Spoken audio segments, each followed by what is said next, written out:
अस्सलामुअलैकुम। Welcome to 2K math stat. Minitab के आज के वीडियो में हम डिस्कस करेंगे वन सैम्पल और two sample hypothesis testing Minitab के अंदर किस तरीके से की जाती है। मेरे पास डेटा सेट वही है जिसके साथ पिछले 2-3 लेक्चर्स से हम काम कर रहे हैं। कार्स का डेटा है, प्राइस ऑफ कार है, एज है, जेंडर है, मैरिटल स्टेटस है। तो रिस्पोंडेंट्स के जो कार ओन करते हैं उसकी प्राइस, जैसे एक प्राइस है 36 लाख, इसकी प्राइस है कार की, इस बंदे के पास जो कार है या बंदी के पास है, और एज है 55, और उसकी जेंडर तो फीमेल आ गई, और मैरिटल स्टेटस है कि ये मैरिड है। तो इस डेटा सेट में हम काफ़ी कुछ काम कर सकते हैं। पहले हम सीखते हैं कि वन सैम्पल हाइपोथेसिस किस तरीके से किया जाएगा मिनीटेप में। तो वन सैम्पल हाइपोथेसिस हो या टू सैम्पल हाइपोथेसिस हो, आपको जो मेन्यू यूज़ करना है वो स्टैट मेन्यू ही है। बेसिक स्टैटिस्टिक्स में जब यहाँ पे इस पोर्शन में आप आएंगे तो इसमें आपको 3-4 ऑप्शन मिलेंगे। एक है one sample Z test, one sample T test, two sample T test और पेड सैम्पल टी टेस्ट है। जेड टेस्ट को अवॉइड ही करें, क्योंकि ये उस वक्त यूज़ किया जाएगा जब आपकी स्टैंडर्ड डिविएशन नॉन होगी। जब यहाँ पे आप प्रोसेस रन करेंगे तो आपसे ये देखें स्टैंडर्ड डिविएशन, यहाँ पे ये स्टैंडर्ड डिविएशन की वैल्यू मांगी जाएगी। चूँकि आपके पास पॉपुलेशन स्टैंडर्ड डिविएशन की वैल्यू यहाँ पर नहीं है, you just have a sample, तो आप इसको अवॉइड करें। स्टैट मोड में दोबारा से जाएं और वन सैम्पल टी टेस्ट पे जाएं। अब वन सैम्पल टी टेस्ट में दो ऑप्शंस होंगी, समराइज डेटा और वन और more samples each in a column. अभी वन सैम्पल कर रहे हैं, इसी ऑप्शन को रहने दें। नीचे वाले बॉक्स में क्लिक करें तो यहाँ पे जो स्केल वेरिएबल्स हैं वो अपीयर हो जाएंगे, ये लेफ़्ट पैन में। इसमें से हम सपोज़ करेंगे, हम ये जानना चाहते हैं कि क्या ये जितने भी रिस्पोंडेंट्स हैं इस डेटा सेट में, इनकी एवरेज एज 40 है या नहीं है, ये जानना चाहते हैं। तो हम एज को ले आएंगे राइट साइड वाले पैन में, और hypothesis test, perform hypothesis test, इसको हम चेक कर लेंगे बॉक्स को। और हाइपोथेसाइज मीन, अभी आपको मैंने जो स्टेटमेंट दी थी कि ये हम मीन टेस्ट करना चाहते हैं 40, वैल्यू कितनी है 40, ये देख लें आप 40 वैल्यू हमने जो हाइपोथेसाइज मीन है इसके बॉक्स में हमने पुट कर लिया। ऑप्शंस को ओपन करें तो अगर आपने हाइपोथेसिस टेस्टिंग पहले की हुई है तो आपको पता होना चाहिए कि जब हम मीन की वैल्यू स्पेसिफाई करते हैं नल हाइपोथेसिस के अंदर, तो उसका अल्टरनेटिव हाइपोथेसिस भी हमें स्पेसिफाई करना होता है। अब यहाँ पे वैल्यू है हाइपोथेसाइज्ड मीन की 40, इसके अगेंस्ट क्या हो सकता है, ये हमने फ़र्ज़ किया है कि 40 है, हाइपोथेसिस है हमारा, इसके अगेंस्ट हो सकता है कि 40 नहीं है। तो ये बाय डिफ़ॉल्ट यहाँ पर जो ऑप्शन सिलेक्ट की हुई होती है, ये है mean is not equal to hypothesized mean. और इसके अलावा ये भी हो सकता है कि 40 से कम हो एवरेज एज इस डेटा सेट में लोगों की, या 40 से ज़्यादा हो, हाइपोथेसाइज्ड मीन 40 है तो उससे ज़्यादा हो। तो अगर हम टू टेल टेस्ट कर रहे हैं तो अनइक्वल वाले ऑप्शन को क्लिक करेंगे।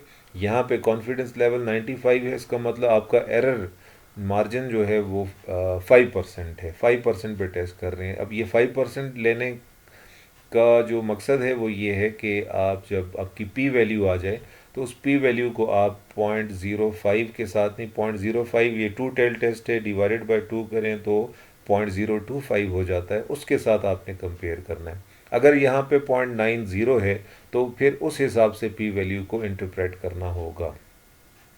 ओके करें और अगेन ओके करें। तो आपके जो सेशन विंडो है इसमें पहले तो आएंगे descriptive statistics, number of observations कितनी है 3290, मीन की वैल्यू कितनी है 42.152, स्टैंडर्ड डिविएशन है, इसी तरह स्टैंडर्ड एरर ऑफ मीन है 95% कॉन्फिडेंस इंटरवल फॉर म्यू है। तो यहाँ पे मीन की जो डिस्क्रिप्टिव वैल्यू है जो इस कॉलम में जितनी भी ऑब्जर्वेशन है सबको ऐड करके divided by number of observation, जैसे 3290 हैं, इस पर डिवाइड करने से आपको 42.152 ही मिला है। अब आपने नीचे जाना है और यहाँ ये आपका हाइपोथेसिस का आउटपुट आ गया। नल हाइपोथेसिस है आपका mu is equal to 40, alternative hypothesis है mu is unequal to 40। T value है 10.02 और पी वैल्यू आपकी 0.000 आ गई। और आपको ये मैं पहले भी एसपीएसएस में ही बता चुका हूँ कि पी वैल्यू को किस तरीके से इंटरप्रेट करना है।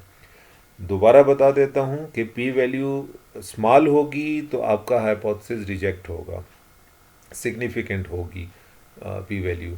और अगर आपका ये जो पी वैल्यू है ये लार्ज आए, लार्ज का मतलब अभी हमने 5% लेवल पर टेस्ट किया है, एरर 5% रखा था, और हम हमारा हाइपोथेसिस H1 को देखें अगर, तो H1 अनइक्वल टू 40 है। तो इसका मतलब आपका ये जो टेस्ट है ये टू टेल टेस्ट है, तो आपका एरर डिवाइडेड बाय 2 हो जाएगा। तो 5% होता है 0.05, डिवाइडेड बाय 2 कर लें तो 0.025 हो जाएगा। तो आपकी ये जो पी वैल्यू है 0.025 से कम होगी तो आपका हाइपोथेसिस रिजेक्ट होगा, और अगर 0.025 से ज़्यादा होगी तो आपका हाइपोथेसिस रिजेक्ट नहीं हो सकेगा। तो अभी ऑब्वियसली 0.000 से कम है वैल्यू, तो इसका मतलब कि you will have to reject your hypothesis that mu is equal to 40। इसका मतलब कि आप कंक्लूड ये नहीं कर सकते कि आपकी जो रिस्पोंडेंट्स हैं, 3000 से ऊपर रिस्पोंडेंट्स हैं, इनकी एवरेज एज 40 है। इसी तरह आप ये जो दूसरा कॉलम है प्राइसेस का, कार की प्राइसेस के, जो एवरेज कार प्राइस है वो कोई स्पेसिफिक वैल्यू अज्यूम कर लें, तो आप ये टेस्ट दोबारा ख़ुद से रन करके देखें कि आपके पास आउटपुट क्या आता है। तो ये तो हो गया वन सैम्पल टी टेस्ट इन मिनीटेब। अब हम करते हैं टू सैम्पल टी टेस्ट इन मिनीटेब। अच्छा, टू सैम्पल टी टेस्ट में एक तो पेड सैम्पल आ जाता है जिसमें पेयरिंग होती है। यहाँ पे चूँकि पेड ऑब्जर्वेशन हमारे पास नहीं है, हमारा एक सैम्पल है और उसमें ये जो कैटेगोरिकल वेरिएबल्स हैं, जेंडर और मैरिटल स्टेटस, ये इस जो सैम्पल है उसको दो पार्ट्स में स्प्लिट करते हैं। जेंडर भी दो पार्ट्स में स्प्लिट करती है, मेल और फीमेल में, और मैरिटल स्टेटस भी इस डेटा सेट को दो पार्ट्स में डिवाइड करता है, मैरिड और अनमैरिड में। अब हम टू सैम्पल का एक हाइपोथेसिस टेस्ट कर सकते हैं कि क्या इस जो सैम्पल है इस डेटा सेट में मेल और फीमेल की एवरेज एज इक्वल है या नहीं है। तो बड़ा इंटरेस्टिंग हाइपोथेसिस बनेगा ये। हम दोबारा स्टेट मोड में जाएंगे और वहाँ से टू सैम्पल टी टेस्ट में यहाँ पे आएंगे। अब यहाँ पे सैम्पल्स वही है, both samples in one column, they are in one column. तो एक ही कॉलम में है दोनों सैम्पल्स, बिल्कुल ठीक है, क्योंकि फीमेल का अलग कॉलम और मेल का अलग कॉलम नहीं है, कॉलम एक ही है। और ये कैटेगोरिकल वेरिएबल इसको डिफाइन करता है कि ये जो एज है वो मेल की है या फीमेल की है। तो आप सैम्पल्स में क्लिक करेंगे तो जो आपके वेरिएबल्स हैं वो अपीयर हो जाएंगे, और आपने चूँकि एज पे हाइपोथेसिस टेस्ट करना है तो इसको आप सिलेक्ट कर लें। सैम्पल आईडीज़ क्या हैं? सैम्पल आईडीज़ कैटेगोरिकल वेरिएबल्स हैं। अब हमने चूँकि जेंडर की बेस पे करना है तो हम यहाँ से कॉलम 3 के अंदर हमारा वेरिएबल है जेंडर, इसको हम इस बॉक्स में ले आएंगे, सिलेक्ट कर लें।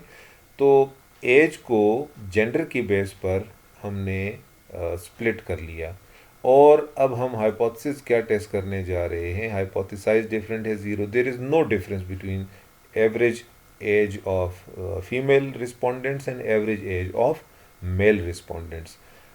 तो अगर नो डिफरेंस है तो फिर डिफरेंस 0 हो जाएगा। अगर हम कहते हैं कि जो इस डेटा सेट में मेल हैं उनकी एवरेज एज फीमेल से 5 साल ज़्यादा है, more than 5 year, average age of male respondent is 5 years more than female respondents, age of female respondent, तो उसमें फिर ये डिफरेंस 5 रखना पड़ेगा। तो अभी तो हम जस्ट ये चेक कर रहे हैं कि क्या दोनों की एवरेज एज बराबर है या नहीं है, और उसके अगेंस्ट अल्टरनेटिव हाइपोथेसिस हमारा है difference is not equal to hypothesize, इसका मतलब टू टेल्ड है। और ये वन टेल्ड टू टेल्ड सिर्फ इसलिए किया जाता है कि आपकी जो पी वैल्यू है क्या वो 5% पे है, तो ऊपर ये 95% सिलेक्ट किया हुआ है, तो ऑब्वियसली एरर 5% है। तो अगर हमने अनइक्वल वाला सिलेक्ट किया तो हमें पी वैल्यू को 0.025 के साथ कंपेयर करना होगा। और अगर इनमें से ये वाला ऑप्शन या ग्रेटर वाला ऑप्शन, ये दो ऑप्शन सिलेक्ट किए, तो हमें पी वैल्यू को 0.05 के साथ कंपेयर करना होगा। और यहाँ पे एक ऑप्शन है अज्यूम इक्वल वेरिएंसेस, क्या हम वेरिएंसेस इक्वल अज्यूम करें। अच्छा, आप अज्यूम करें या ना करें, इतना बड़ा डिफरेंस नहीं पड़ेगा क्योंकि ये सैम्पल बहुत बड़ा है और इसमें रिजल्ट्स सिमिलर होंगे। आप चेक कर लें अज्यूम इक्वल वेरिएंसेस को, ओके कर लें और अगेन ओके कर लें। तो आपके पास पहले तो आएंगे डिस्क्रिप्टिव स्टैटिस्टिक्स, फीमेल के और मेल के अलग अलग। फीमेल का के जो नंबर है, तादाद है फीमेल्स की, वो है 1648, मेल है 1642। इनके मीन्स हैं, फीमेल की एवरेज एज है 41.6, मेल की है 42.7।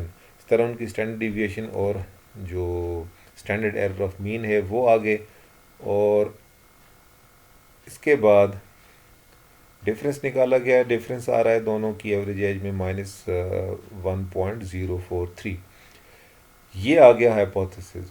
नल हाइपोथेसिस है जी, मैं इसको ज़रा जूम कर लेता हूँ। नल हाइपोथेसिस है μ1 minus μ2 is zero, there is no difference between average age of male respondents and average age of female respondents. और वर्सेस अनइक्वल है तो टू टेल टेस्ट है। इसकी आप टी वैल्यू को भी छोड़ें, डिग्रीज ऑफ फ्रीडम को भी छोड़ें, सीधा पी वैल्यू पे जाएं। पी वैल्यू है 0.015 and we will have to compare this P value with the value 0.025। अब 0.025 0.015 से बड़ी है, इसका मतलब आपकी जो पी वैल्यू है वो स्मॉल है, तो आपका हाइपोथेसिस रिजेक्ट होगा। हाइपोथेसिस क्या है कि कोई डिफरेंस नहीं है, वो रिजेक्ट हो गया, तो इसका मतलब है कि there is some difference between average age of female respondents and average age of male respondents. तो ये तो हो गया टू सैम्पल टेस्ट, और ये इंडिपेंडेंट सैम्पल्स हैं, मेल का और फीमेल के इंडिपेंडेंट सैम्पल्स हैं। इसी तरह आपके लिए भी एक काम छोड़ता हूँ कि आप ये जो मैरिड हैं और अनमैरिड हैं, इसके लिए हाइपोथेसिस टेस्ट करें टू सैम्पल हाइपोथेसिस कि क्या एवरेज एज इस पूरे सैम्पल में मैरिड लोगों की एवरेज एज और अनमैरिड लोगों की एवरेज एज इक्वल है या अनइक्वल है। ये आप हाइपोथेसिस खुद टेस्ट करें। और इसके अलावा भी डेटा सेट पे आप काम कर सकते हैं। अब आपको आइडिया हो गया होगा कि हमने वन सैम्पल और टू सैम्पल टेस्ट किस तरीके से परफॉर्म करने हैं। Thank you.